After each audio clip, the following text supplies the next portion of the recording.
right. Hello, everyone. Glad you could be here. Thanks for joining me here this Friday afternoon. As you can see, we're going to talk a bit about shear scraping today. We're going to talk a little bit through that. I'm going to actually start with a little bit of theory. I know it's boring, but actually it's good. If you're a woodworker, you may know some of this stuff, but maybe this will help you explain it to others or just revisit it. If you're new to, haven't ever woodworked but are wood turning, then this will be a good sort of introduction.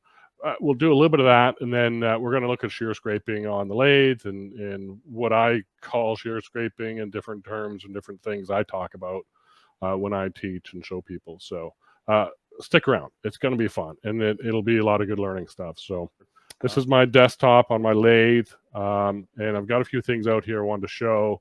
It's a bit of a different setup than maybe you expected. So what do I have on my table? I have on my desktop, I've got a clamp here, the chunk of wood. I've got a chisel and a plane, and I got some card scrapers. And what I wanted to talk about is a little bit about why shear scraping is, why this is relevant to shear scraping.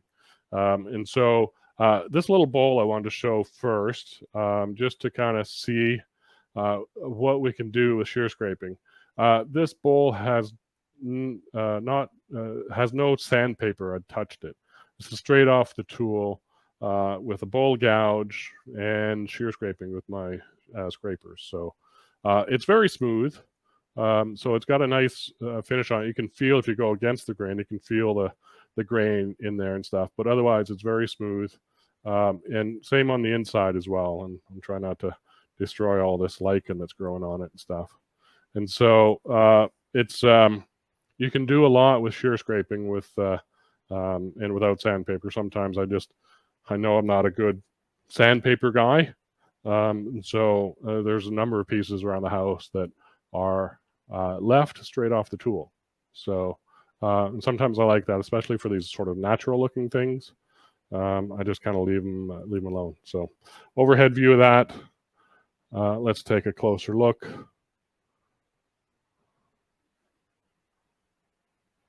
And we can kind of see right down in there. It looks nice and clean. I don't see any lifted up grain and so like that. There's maybe, it's hard to see, not even with the naked eye. Kind of look like there's some there. There's some right at the very bottom where you get that center ring. But otherwise, I find it's a little dusty. It's been hasn't been dusted lately. So. But that is, this is kind of the things you can achieve with shear scraping. So let me zoom back out to desktop size. We'll put this guy aside, and we'll explain what I'm doing with this other stuff. So trust me, we'll get to the tools, the process, purpose, and all that stuff very shortly. But what I wanted to show was this piece of wood here, and I wanted to look at, I think I have it on this side. So bear with me a second. If we take a look at this little piece of pine, I've drawn black lines as to how the grain is flowing. So if I look at this, if I cut along this way, this grain or this chunk of wood is supported by the next chunk of wood. So I'm going to plane in line with this guy. Why is this important to shear scraping? Because grain direction is important in wood turning, so we need to know. So right now I'm turning this around the other way, so the grain is going this way. And if I take my plane to this, or even my chisel, and I kind of try and get that, I'm going to start digging into the wood there. You can see how that's kind of picking up right there. We'll plane that off. And we'll take a look overhead. And let's see that one. I've got to zoom in quite a ways. Oops, wrong way. And I have to take it out and just kind of get it centered up here. But we can see that we have torn that up quite a bit right in here. So if I just turn that sideways a little bit, maybe this other camera might even be better at picking it up. There we go. There's good. So all that's torn grain, right? Because these, when I cut this guy, it's lifting up. It's just like lifting up. And so if we turn that around, put that back in the clamp, and we plane this area up here, and I'll move this out a little bit just to get that area. We can clean all that up. So I'm going to zoom in, see how much I can zoom in here. I might have to back that off. Yeah, I'm going to have to let me switch cameras. That one's going to show it better. So bear with me a second as I get that. All right, so all this grain we just picked up, we can, and my clamp is a little too tall.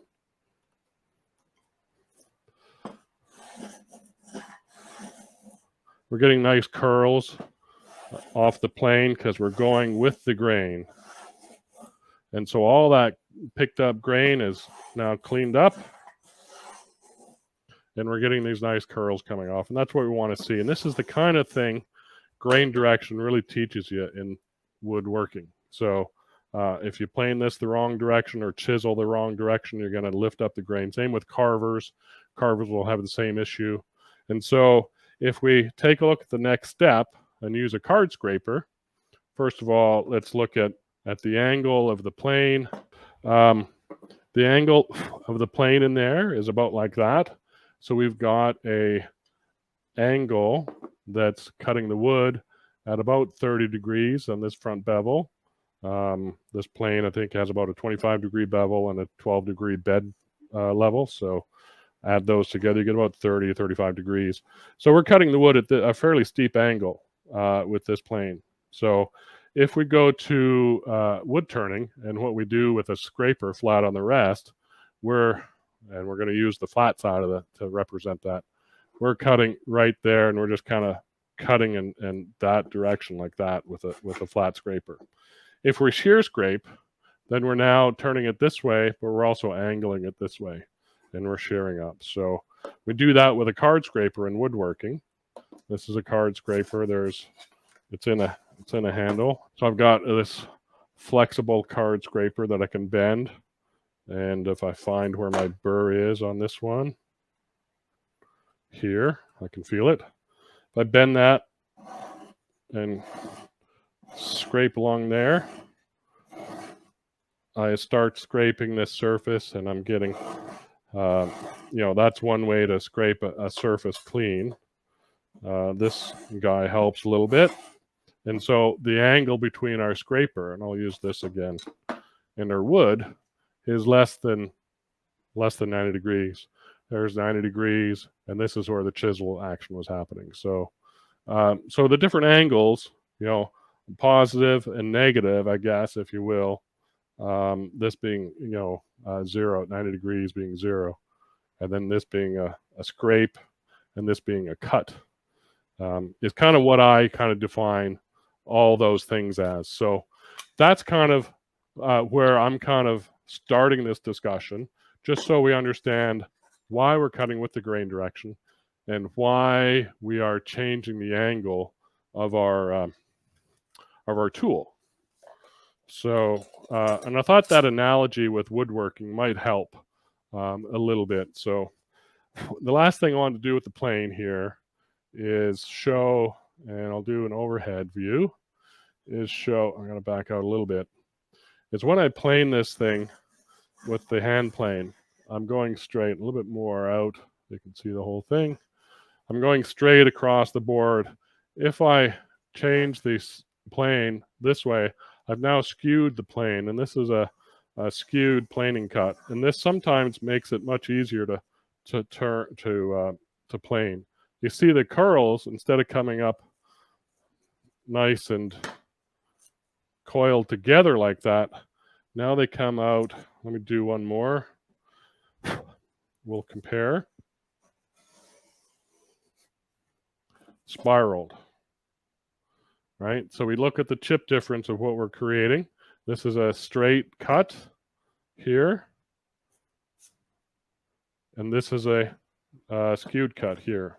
So the chips tell you the story a little bit, right? So keep that in mind as well as we go through what we're going to do. So hopefully that that helped. The first one we're just gonna look at some tools first. Different shear scrapers and tools to use for shear scraping. And so I'll refocus down here. There we go. Okay, so this first one is very simple. It's just a high-speed steel scraper, and this is a Sorby tool. And all I've done, and this tool I created 2008 when I took a class with Al Sturt. And this is the kind of shear scraping tool that I learned with, and I learned from Al. So it's a slightly radiused edge, going from high point on the right to low point on the left, almost like a skew, but it's a single bevel scraper, and just about 70 degrees or so. It's not a negative rake, it's just a single bevel tool. So that's number one. Number two is my teardrop scraper, which if I take that cutter off there, it's on a half round bar. This half round bar allows me to pivot the tool any way I want. But if we compare this cutter with this tool, you can see that we've got pretty much the same shape on that tool as well. So I'll zoom in that a little bit. And so there's the Sorby tool, and there is the T1 high-speed steel scraper. So I get the same sort of curve there, but I also get rounder curves, pointier curves, multiple edges on the teardrop scraper. So so a bit more versatility with this. Next, we have a couple of manufactured tools. Not that these other two aren't, but we've got a spear point scraper from this one. I think is a Carter and Son tool. So it's a single bevel tool in that it's only got one bevel. It's got bevels on both sides of the point, but that allows you to shear scrape this way as well as this way. So it's usually the bottom wing you're shear scraping with, almost always. I wouldn't shear scrape at the top. So that is a Carter and Son tool. Robust has a similar tool. I think there's other ones out there, and you can obviously shape your own. It takes a lot of time to grind that away. Next is another one we're going to look at today, and this is the iron shear scraper. And this is a triangular sort of cutter head on a bar. And the nice thing about this is it's got a spring washer in it, so you can actually rotate it to the new edge as you use it. And so that's kind of handy. And this one is same single bevel tool, single bevel edge. Zoom in here a little bit. And you can see there's a hex key nut or screw on the top, 5/8 bar, and a fairly robust, thick scraper on it. Again, it's about 70 degrees, 75 degree bevel on that tool. The last tool is a bowl gouge. So we've all learned about bowl gouge shear scraping, so we'll look at that as well. And my bowl gouge preference is a long swept back wing with a slight convex top to the wing. So yeah, so we'll look at those four or five different tools on different turnings. So what do we start with first? All right, so let me get on we'll do this little plate first, since it's already in a chuck. Some of you may have seen my small plates demo. And so that's what we're going to kind of look at right now. Okay, so for this, I'm going to use the teardrop scraper. I'll use, because it's going to show best at this point. And then we'll get a bowl on here and show the other straight scraper and a few other things. So bowl scraper and all that kind of stuff. So, or the bowl gouge. But this was handy, so I wanted to show this. So if we look, that is a tad dark. Brighten that up a little bit. There we go. I'm going to show scraping in across this surface and then in this cove here with this half round bar. And so here's the shot of why the half round bar is like that. So I can twist and turn this guy and get any sort of rotation on it to go through there that I want. So I can go, if I go overhead and I go there. Oh, I got to do some maintenance on my overhead. It is complaining a little bit. So I can get straight up and down, and actually I can get that sidewall, that little fillet right there, I can get with this tool as well. I can get right in that corner and come out and scrape there. I can get down this nice cove with this nice curved feature here. So let's go through and do some of that. So power's off. Now it's on. We'll get up to speed. This is a piece of maple, by the way. So turning about 1700 RPM, somewhere in there. We'll go down the cove. We'll go one at a time. We'll do the cove first, then the fillet, and then this outside bead. So down the cove. My tool is not flat. It's tipped about 45 degrees. I've got that edge engaged. The nice thing is this tool kind of, this teardrop shape allows me to do coves very nice and easy. So, and if I look at some of the shavings that are coming off, they're nice and small. So that tells me that I'm doing the right thing. And if I look at them closely, they're little spirals. So it's hard to tell, but they are little spirals. And so when we look at the curls that are coming off, they're not round and round, they're spiraled. So that tells me that I'm got a shear angle to my cutter. So that's nice and smooth. It feels nice and smooth. I'm going to get this fillet right in here, and I wonder if I can get in closer there. Okay, so if I turn this completely vertical, I can take the edge of this tool and bump it into that shelf right there. So now that edge is riding on that bevel right there. How close can I get? Pretty close. All right, so there, if I take that out and just open it a little bit and get on that edge and close it up as I get to the bottom, I've now cleaned that up. You see how shiny it is up there? You get that glint. Let's take some sandpaper. I have a piece of 120. We'll get rid of that shine. So that glint is gone now. We'll do that again. So bouncing on the edge or rubbing the bevel, I caught my tool there. We'll clean that up in a second. We'll open it up a little bit and close it when we get to the bottom. I'm running into that little catch I had. I'm going to do that one more time.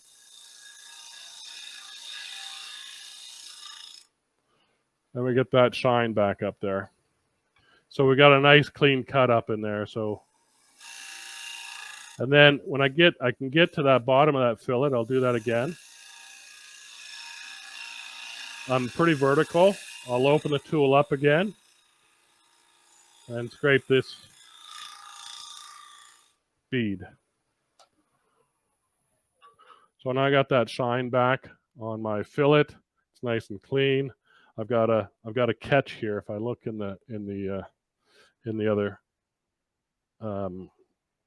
other camera, I've got that spiraler on there. So what I would want to do is take my spindle gouge, which I think I have one out.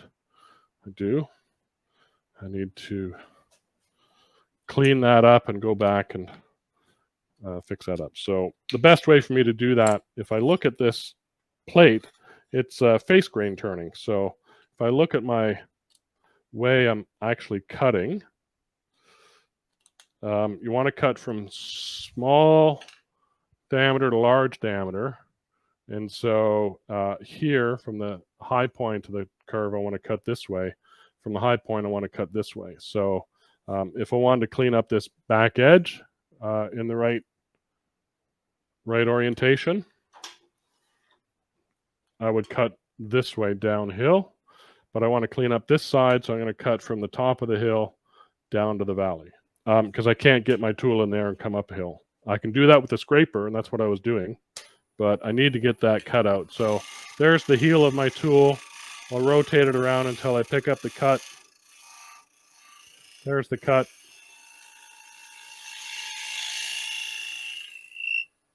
Down into that valley or into that fillet. Still haven't cleaned it up. I got still a little bit of a cut mark there. So one more cut with that tool. There's the heel of the tool. Bringing my handle around till I pick up that cut. And we should have that cleaned up. We do all the way around. So now this fillet to me is a bit big. So that means I can come back, clean up this cove, and redo that fillet. So let's do that.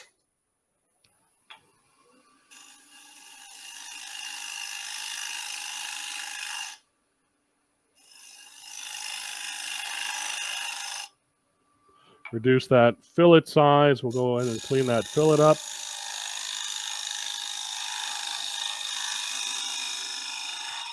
Now, why am I doing that versus using a gouge to get in there? No reason, just other than I can do it.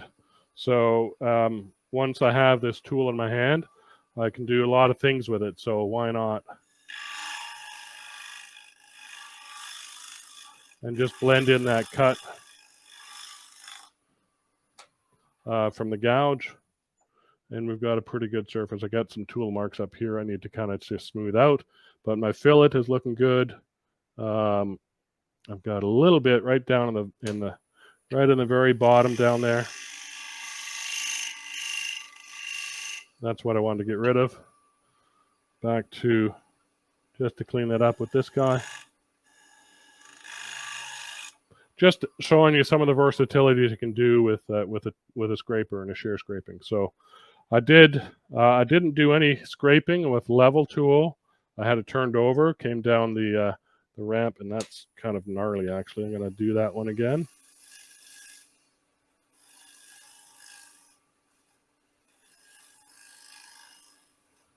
Tool's held at about 35 degrees, I guess. And I think the further over you hold it, the kind of harder it is. Right here at this point, I'm actually riding that bevel just ever so slightly back here. So, and depends on the curve you're looking at, then you can do that.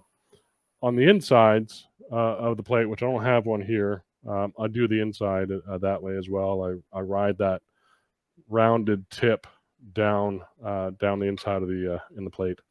So that's some basic shear scraping, and you can see the nice curly, and they are curly. It's hard to tell, but they are curly. So let's get on a bowl, and we'll show a little bit of the bowl gouge and its use. So I'm going to put on this bowl on the bowl blank on the lathe. I have this one between centers, and so we'll show that as well. What do I have on the back side here? Just my regular live center. So I'm just looking at the center mark to see what I used before. Use that same. So I've used Elio drive here. So I've got my 3 holes there. So that's what's going to get mounted on that side. And this is the way I mount bowl blanks to prep to put a tenon on. But I had this one kicking around, so I thought, well, let's go ahead and use it for demonstrating this bowl turning. So, all right, speed down, power on. That looks good. I'm just double checking those screws. This was mounted this morning or yesterday. We should be good there. And tool rest in. So this is a place to show sort of traditional bowl gouge shear scraping that I learned from Al Sturt, and using this traditional tool. And let me just, so this tool, I'll show a little bit of flat scraping. So let me go here. You can see the tool flat on the tool rest. And we'll take a look at those chips as they come off versus when we have the tool up on the side. And we'll take a look at straight scraping. When you're straight scraping, I'm going to raise my tool rest to where it's about at center height. And so when I have my tool down, I'm going to lift the hand a little bit and scrape that way. That's the safe way to scrape if you're straight scraping with a single bevel tool.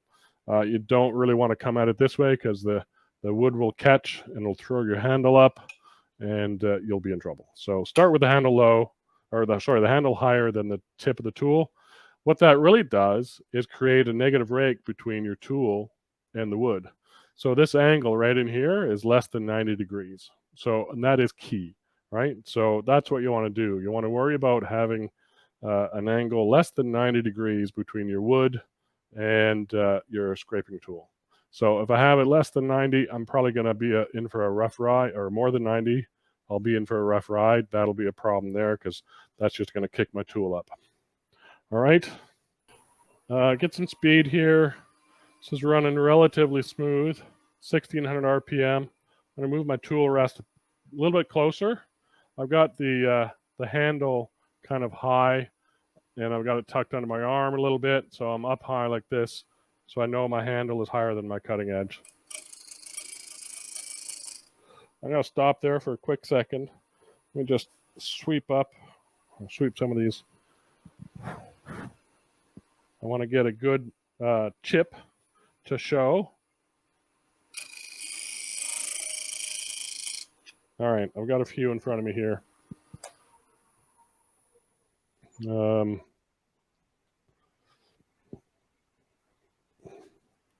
So there's a chip, and what I can see is it's circular in nature. It's very flat. Here's a good example of sitting in my hand here.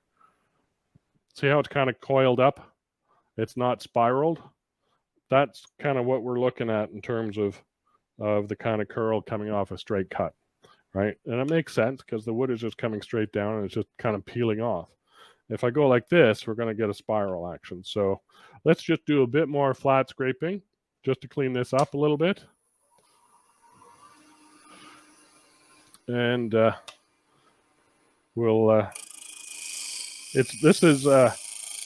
flat scraping is very effective for reshaping a little bit. I got a little bit of bounce way out here.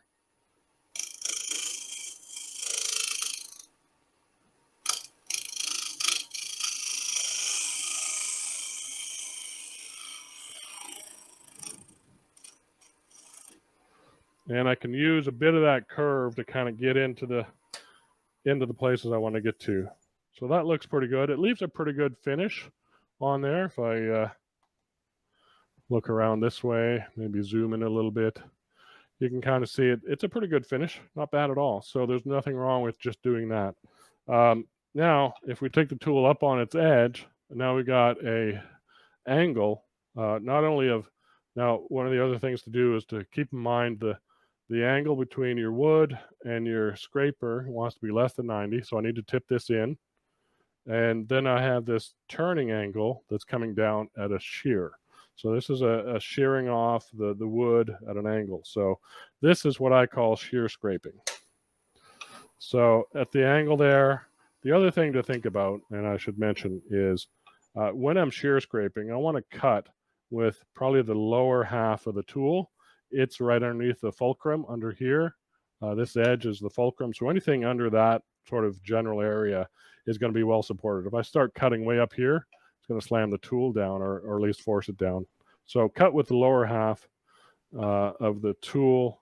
And that is, I'm just looking for maybe my pencil will work. Let's see if my pencil will work on here. Not really. It's sort of there. You can maybe see, yeah, you can see that. So I want to try and cut that pencil line or below. And by below, I mean the lower half closer to the tool rest. So again, closing this angle between the wood and the tool and raising the hand a little bit, still tucked up under my elbow, and bring it across. And if I try and catch some of those shavings, and take a look at those.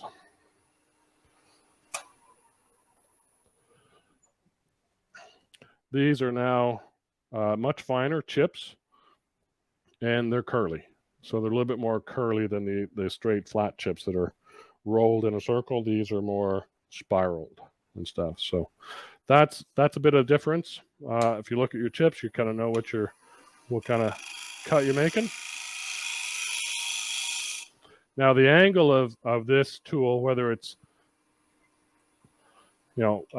just slightly up or more up, is really kind of dependent on how fine a cut you want to make. If I go super straight up and down, I'm not cutting hardly much anything, and I can make some really nice gentle cuts, and the chips are going to be more tightly spiraled. And that might help with grain that's maybe a bit gnarly, a bit hard. Right up here, I've got some really rough grain, so we'll go up to that area and see if I can smooth some of this out a little bit. This area is close to the pith, and so it's a bit rough, especially on this side where there's some rot that had started. So I'm going to zoom that out just a little bit so we can see this area. Again, tool high, and as I go through right here, my angle is very acute. As I get up here without moving my body, it's now more open. So I got to be sure to be able to tuck my body over this way and not go like this, because right there, that angle is too wide open. So always less than 90 degrees between the wood and your shear scraper. And I'm running out of a bit of room here.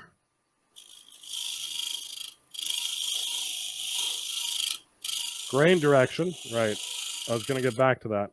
So from a bowl perspective, this is cross grain or face grain wood. And some people call this side grain. I really have an issue with that term myself. I feel it's face grain. Side grain is up here going that way. This is face grain. Anyway, that's just me. That's just me from woodworking days. But the same thing, because sometimes I get people confused. Side grain, thinking side grain is spindle oriented because that's the side of the spindle. But so I call this face grain or face work and stuff like that. So cutting this stuff, you want to cut from small down to large diameter.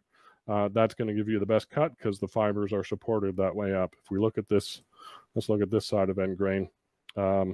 All this grain is down here, supported by the next one up, and so on and so forth.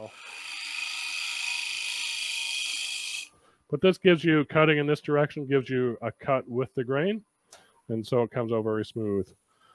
So let's look at a couple of these other tools. Oh, first of all, let's look at traditionally what people might use, which is a bowl gouge for this cut. So a bowl gouge definitely works. I'll drop the tool rest for this one. I'm going to be dropping this handle quite low, and I'm going to be putting the tool up high, and so it's actually cutting above center. You can actually bring this up, tool rest up higher, and cut more above center as well, depending on your comfort and stuff. The action or the wing that we're cutting with is this back wing with the flute closed to the vessel. So we're not touching this top wing, we're touching just the back wing. And basically, that back wing is acting just like this guy right there. So same idea. We're just cutting with that edge.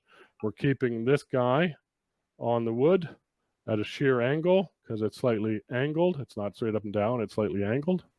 And it's going to do the same sort of effect.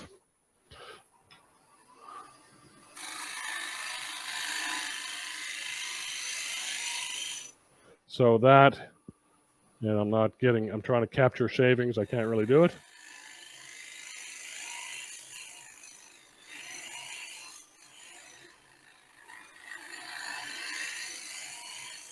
That is kind of doing the same sort of thing.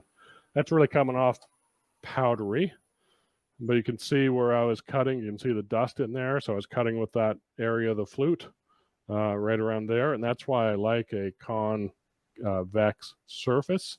So I get a curved surface touching a curved surface. So I'm really cutting with a very small piece of that, and it's moving along that edge. So if you cut with too much surface at once, you're going to be just grabbing too much wood at once. So if I take this tool flat on the rest, which conforms to this surface, and I stick that right into that curve, all of this surface is going to catch. It's going to be a lot of wood to remove at once, so you don't want to do that. Cut just a little bit at a time, and that's why this is curved, so we can cut a little bit at a time along a curved surface. This applies to this tool as well. So this is the iron shear scraper. I'm going to back this out a little bit because I've got this wing hanging down here.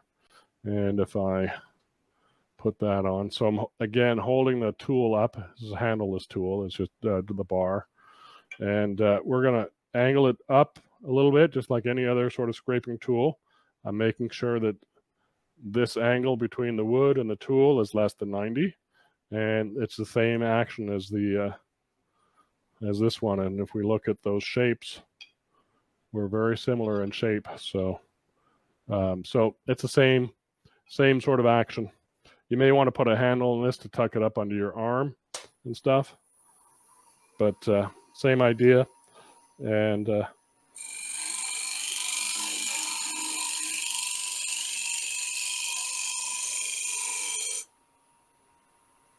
there's some nice curly shavings coming off.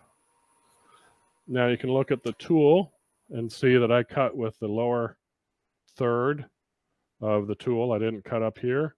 I cut with this section down here from where the dust is down to the tip. And that does the same sort of function as the other tools. It's all kind of related. To get an entry, I usually start fairly vertical, and then I'll turn the tool open as I come through. And this might be just a little bit loose. It's got a spring washer under there, so I just tighten up the hex wrench. That makes it a much stiffer sort of to turn it.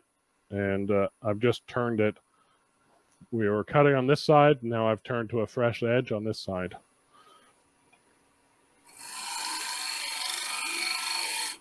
And we can dig and actually shape quite a bit with a scraper. This one is maybe not the best one to do it with, but I'm creating a little bit of a shelf here just to create some texture. If I get something with a bit more leverage, like this tool, maybe my tool rest is just a bit high for that.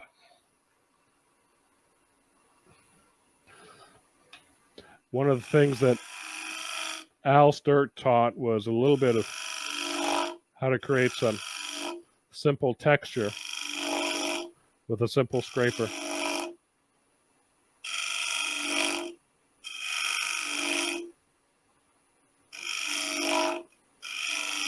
And a small 1/2-inch round nose scraper is perfect for this kind of technique.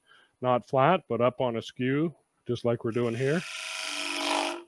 And do a bunch of little shallow coves all the way up. And it's quite a neat effect. So those kind of things can help. I'm going to scrape this little section right in there.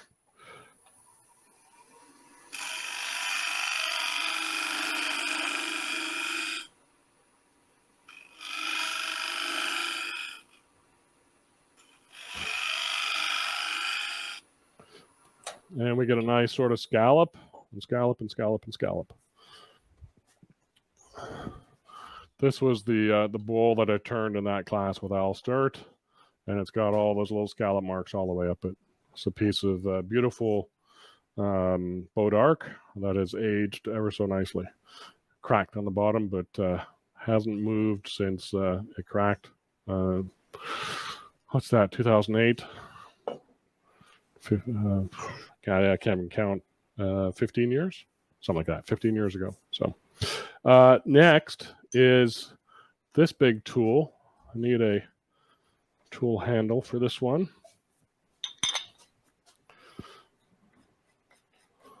So this guy, spear point scraper, is great for going both ways. So if you have, and I'll maybe pull out my spindle oriented vase here in a minute. You can scrape that way, but you can also scrape this way. So you've got that same sort of shape right here as you did with this guy, as you did with this guy as you do with that guy, the teardrop scraper, as you do with your gouge. So there is a very common thread between a lot of these shear scrapers. So this one, I have to kind of use my left hand because I got to use this edge.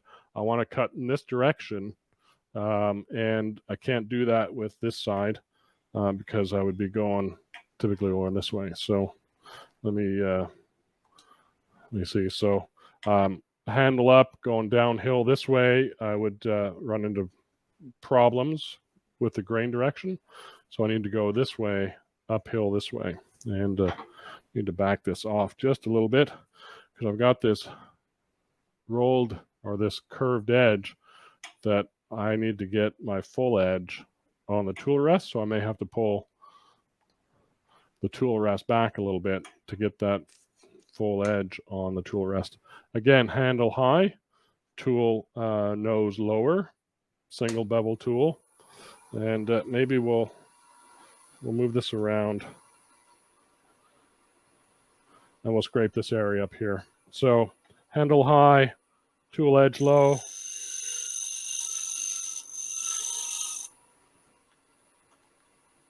Bring that around for a bit more support.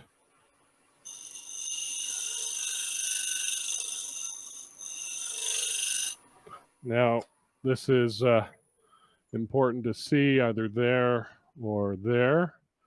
Maybe this might show it a bit better if I just bring this over a little bit there. I've got the tool up on edge, and that's creating this less than 90 degrees between the tool and the wood. And I've got the handle high, so I'm not dragging this tool and stuff like that. So yeah, so that's the position I'm using it at. The lower I go on this angle, if I do some straight scraping with this held flat, I want my handle higher than my tool tip and flat on the rest.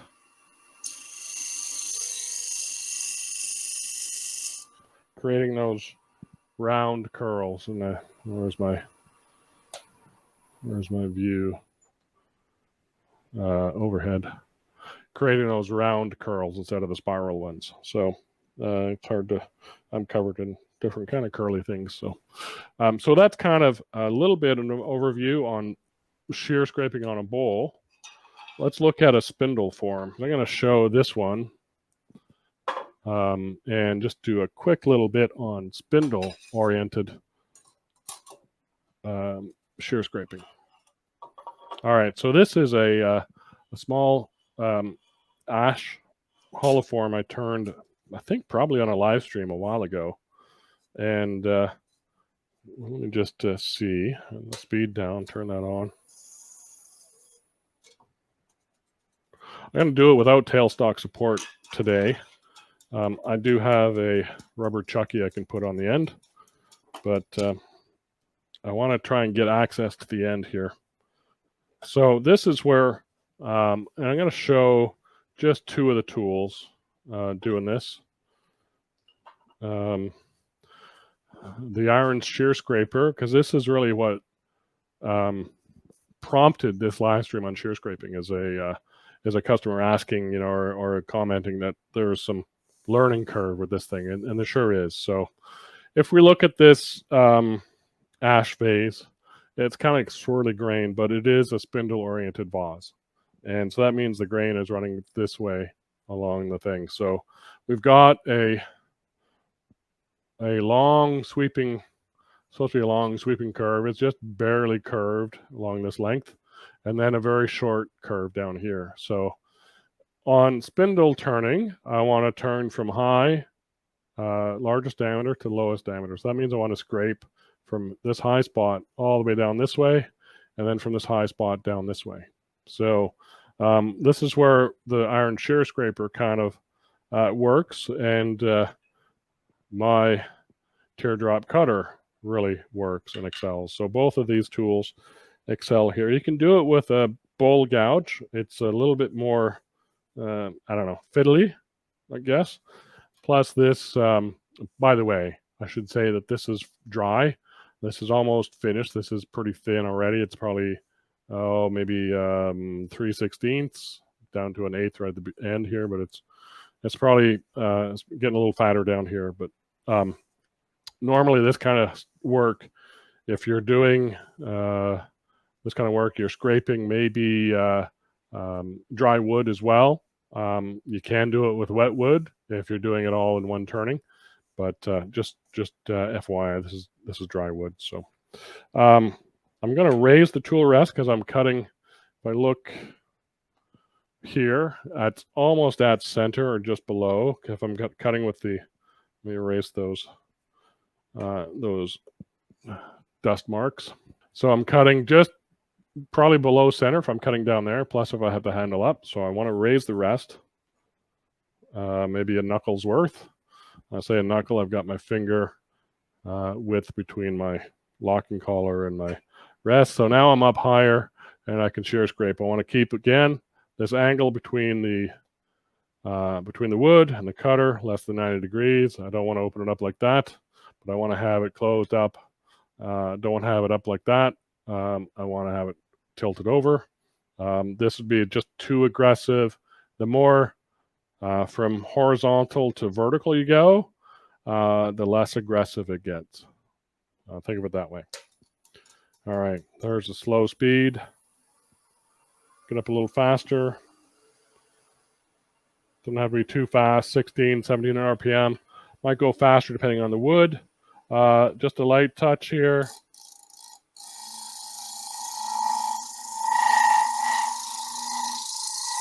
And it's squealing because it's a little thin already.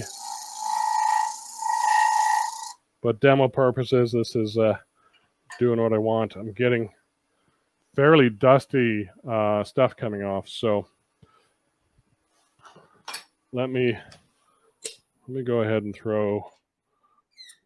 This is going to interfere a little bit with the work, but we'll put a rubber chucky and just kind of stop the squeal because that is a little bit annoying.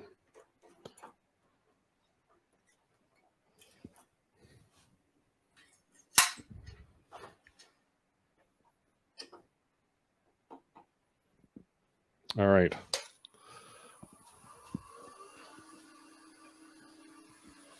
So now I've got this rubber chucky thing to kind of worry about running into, but I'm going to get a lot more stability,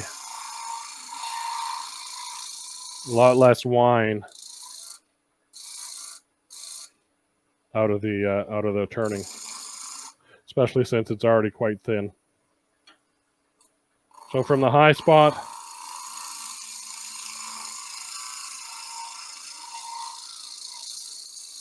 all the way down to the low spot. And that's cleaning up a little bit. I got a little rough spot right there. I'm betting that's that curly knot. Yeah, I was feeling that knot. So, but yeah, otherwise that looks pretty good. The trick is to get this bottom section down here. All right, so now the trick is to kind of get down here, but I need to go this direction. So that means, how do I get there? I may have to get, I'll put the tool down for a second, right in there and see if I can't scrape down that way, which is doable.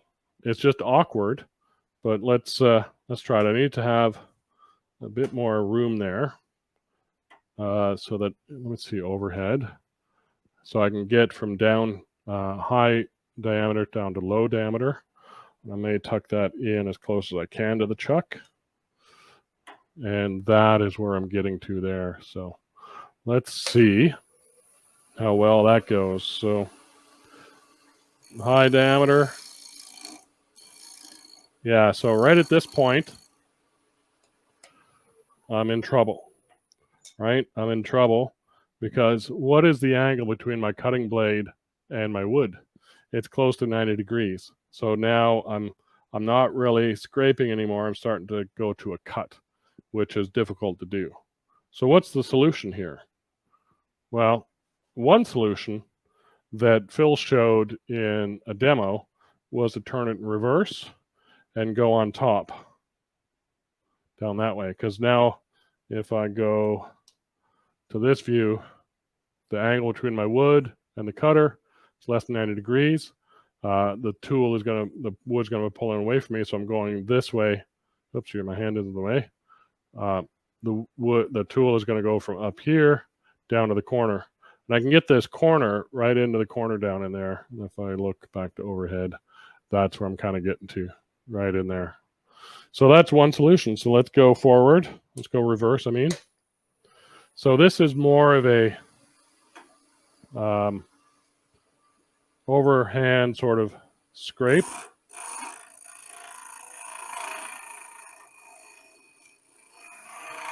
Not something I'm used to very often, but and let me go to that view.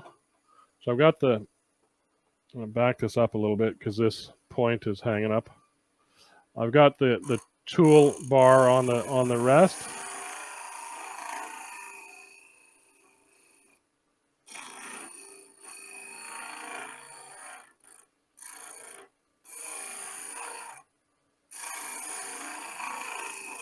So that's an interesting technique that I had not really worked out before. Does kind of pull the tool, so you kind of got to figure out how that works. The other tool that might work is the teardrop scraper back in that corner. Why would this work more than another one? I don't know. Let's see if we can make it work. The one thing about this is I've got a versatile tip I can get switched around into a different configuration. So now I've got a tip that I can get down into that corner. And so I can work this way with the tool out here. So let's try that. I'm going to turn the tool rest around more horizontal. Put the spin back in forward. I'm going to raise my tool rest a little bit more. I'm going to have the handle higher. It's up a little higher than the point. The point is down low. And I can work from this angle down to the corner, from high spot down to the low spot. So for me, this particular point is a little easier to get to with this tool. So that's why I like being able to change the angle on this thing, being able to rotate this to whatever angle I want, being able to get this point into places where I can't normally get to of things that I do. So I do these bowl and bowl concepts. And when this is on the lathe this way, I have this in here to scrape clean. So the same way I did the edge of that plate or that fillet of the plate, I take my tool and I'm going to just swivel it ever so slightly. I'll swivel it to the other side.